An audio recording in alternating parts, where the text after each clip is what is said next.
నమస్తే, welcome to our channel Telugu orator. మన తెలుగు వాళ్ళం ఎంత పెద్ద సినిమా పిక్చర్లమో ఈరోజు నేనుంటున్న సిటీలో తమిళ్ వాళ్ళకి పరిచయం చేసి వచ్చాను. మా దగ్గర భారతీయుడు 2 తెలుగు వర్షన్ రిలీజ్ చేయట్లేదు, తమిళ్లో మాత్రమే రిలీజ్ చేస్తున్నారు. మనకి భాషతో సంబంధం ఏముంది?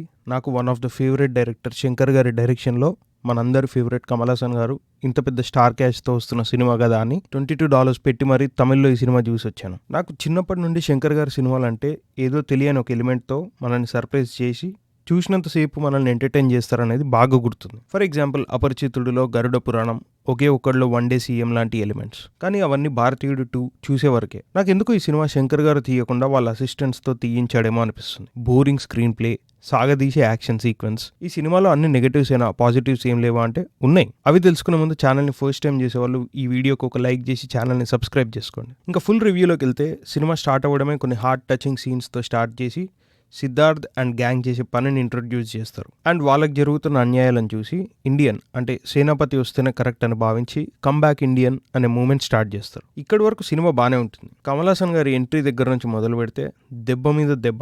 వింటేజ్ సేనాపతి కనిపిస్తాడు అనుకుంటే వేరేలా చూపించాడు మన శంకర్. సీన్స్ అన్నీ జరిగిపోతున్నా ఒక personal connect and gripping factor లేదు ఫస్ట్ హాఫ్లో. నాకు అనిపించింది, ఎంతవరకు నిజమో కాదో నాకు తెలియదు కానీ శంకర్ గారికి విజయ్ మాల్యా అయినా గాలి జనార్దన్ రెడ్డి అయినా వాళ్ళపైన చాలా కోపం ఉన్నట్టుంది. సినిమా చూసిన వాళ్ళు ఎవరన్నా ఉంటే మీకు అదే అనిపించి ఉంటే కామెంట్స్లో చెప్పండి. ఇంకా సేనాపతి ఇండియాకి రావడం, ఒక లైవ్ పెట్టి తను ఇవ్వాలనుకున్న మెసేజ్ ఇచ్చి తను ఏం చేస్తాడు అండ్ ప్రజలు ఏం చేయాలి అనే ఒక సలహా ఇస్తాడు. అండ్ సేనాపతి తన పాటికి తను టార్గెట్స్ని ఎంచుకొని అంతం చేస్తుంటాడు. అండ్ సేనాపతి సీన్స్లో ఇంపాక్ట్ అస్సలు అనిపించలేదు నాకు. ఇంకా ప్రజలకి ఇచ్చిన సలహాని ప్రజలు ఫాలో అవుతుంటారు. అక్కడితో ఇంటర్వెల్. ఇప్పుడు కూడా నాలో ఉన్న శంకర్ ఫ్యాన్కి ఒక చిన్న ఆశ, సినిమా ఇప్పటి నుండైనా శంకర్ గారి మార్క్తో ఉంటుందేమో అని.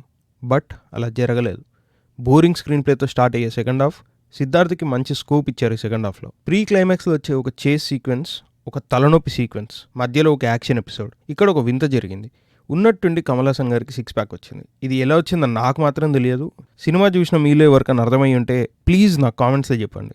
అది నాకు చాలా కన్ఫ్యూజింగ్ అనిపించింది. ఇంకా క్లైమాక్స్ అనొచ్చో లేదో తెలియదు కానీ సినిమాకి టికెట్లు కొనుక్కున్న అందరూ పిచ్చోళ్ళా అన్నట్టు ఒక సీన్తో సినిమాని ఎండ్ చేశారు. అంతే. నేను నిజంగా నమ్మలేదు సినిమా అయిపోయిందంటే. ఆ అయిపోయిందా లేదా అనే కాన్ఫ్లిక్ట్లో ఉన్నప్పుడు పడింది బాబు ఇండియన్ 3 ట్రైలర్. అంతసేపు ఉన్న నిరాశ, నిస్పృహ అన్నీ ఖతం. ఎక్స్పెక్టేషన్స్ మళ్ళీ స్కై హై అయ్యేలాగా ట్రైలర్ కట్ సీన్స్ ఉన్నాయి అందులో. అప్పుడు నాకు అట్లీస్ట్ ఆ $22కి న్యాయం జరిగింది అన్నట్టు ఆ ట్రైలర్ చూసాక సాటిస్ఫై అయ్యి బయటకు వచ్చేసాను. ఇంకా ఫైనల్గా చెప్పాలంటే సినిమా పాటలుగా బాగానే ఉన్నా నాకు ఎందుకో వర్కౌట్ అవ్వలేదు అనిపించింది. యాక్షన్ సీక్వెన్సెస్ని చాలా సాగదీసినట్టు నాకు అనిపించింది. పర్ఫార్మెన్సెస్కి వస్తే Siddharth did a fabulous job అని చెప్పొచ్చు. కమల్ హాసన్ గారు బాగానే పర్ఫామ్ చేసినా సేనాపతి క్యారెక్టర్కి రాసుకున్న సీన్స్లో కనెక్ట్ అవ్వకపోవడం వల్ల కొంచెం ఓకే అనిపించింది. బాబీ సినిమా తను బాగా పర్ఫామ్ చేసినట్టు నాకు అనిపించింది. బట్ అపరిచితుడిలో ప్రకాష్ రాజ్ లైట్ వర్షన్ అని చెప్పొచ్చు. అండ్ సేనాపతి క్యారెక్టర్లో కూడా చాలా సీన్స్ నాకు అపరిచితుడు రిఫరెన్స్ కనిపించింది. సముద్రకన్య గారు కూడా బాగానే పర్ఫామ్ చేశారు. ఎస్జే సూర్య గారి రోల్ అంతా పార్ట్ 3లో ఉన్నట్టుంది. ఎందుకంటే దీంట్లో ఆయన ప్రీ రిలీజ్లో చెప్పినట్టు ఒక ఎక్స్టెండెడ్ క్యామియో లాగానే అనిపించింది. మిగతా వాళ్ళు కూడా వాళ్ళకున్న రోల్స్లో బాగానే పర్ఫామ్ చేశారు. బీజిఎం బాగానే ఉంది అండ్ విజువల్స్ కూడా ఎక్స్ట్రాడినరీ అనేంతలాగా ఏమీ అనిపించలేదు నాకు. అంటే పర్ఫార్మెన్సెస్ ఎంత బాగా చేసినా స్టోరీ గ్రిప్పింగ్గా లేనప్పుడు వాళ్ళ పర్ఫార్మెన్సెస్ అన్ని వేస్టే కదా అని నాకు పర్సనల్గా ఒక feeling. However cinema is okay, ఒక యావరేజ్ సినిమా అని చెప్పొచ్చు. అది నేను శంకర్ గారి ఫ్యాన్ అవ్వడం వల్ల కొంచెం సాఫ్ట్ హార్టెడ్గా యావరేజ్ అంటున్నాను. సినిమాకి నేను ఇచ్చే రేటింగ్ 2/5. ఇంకా సినిమా చూడాలా వద్దా అని అడిగితే నాలాగా సినిమాలు చూడడం అనే వ్యసనం ఉంటే చూడండి.